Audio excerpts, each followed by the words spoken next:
moved into the house just about exactly a year ago, isn't it? Yeah. So we lived with the house for about 2 months, and then started to get architects in to come and see if they could realise our ideas for the house. And we met Stuart, and he was the first one that we really engaged with, because he used phrases like this: if this were my house, I'd do this, which not only meant that he knew how to place a subjunctive, but he had some really good ideas about the design.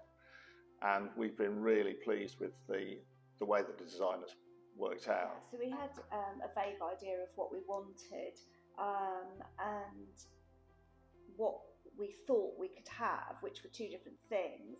But Stuart came in and basically said we could have what we wanted, and the architect came up with the plans, and we were over the moon with them, weren't we? Yeah. So we knew that we wanted the house to interact with the garden, hence, as Ian's already said, the bifold doors. But we wanted to make sure that we could feel like we were outside the whole time.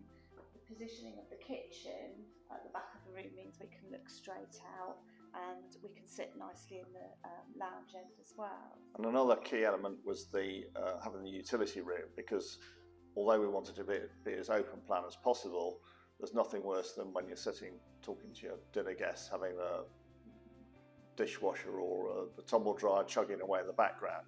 So the solution that Stuart came up with, was really pleased with, is to have the utility room just across the way there, with a what do they call it, pocket door. So it means you can shut off all the stuff. So we actually refer to it as the engine room, because there's all the noises going on in there.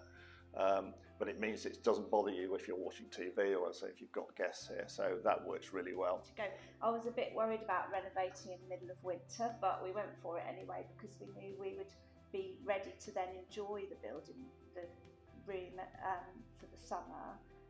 The main thing that we wanted from our relationship with Bespoke and with our project manager Tommy was really good communication.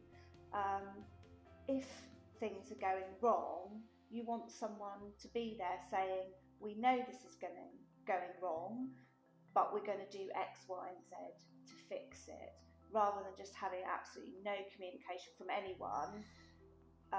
Just because they're fixing it behind the scenes doesn't mean you know that. So it's really important.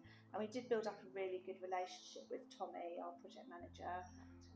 Yes, I mean, in a project of this complexity, well, it seemed complex to me, there are always going to be hiccups. And getting the roof done was a particular frustration, not because there's anything wrong with the contractor or anything like that, but they had to have a clear set of dry days above a certain temperature, which, since they were doing it in early January, was a bit of a challenge, but it got there in the end. And we now know it's very watertight, so we're very pleased with that. There we go. So the ultimate space, we are absolutely over the moon with. It's exactly how we envisaged it would be, and it's exactly what we wanted. And given that neither of us have any building experience at all, the process could have been a lot more difficult for us, but instead Bespoke made it mostly really easy, and I'd hesitate to say enjoyable, but we're here now and we're thrilled with it.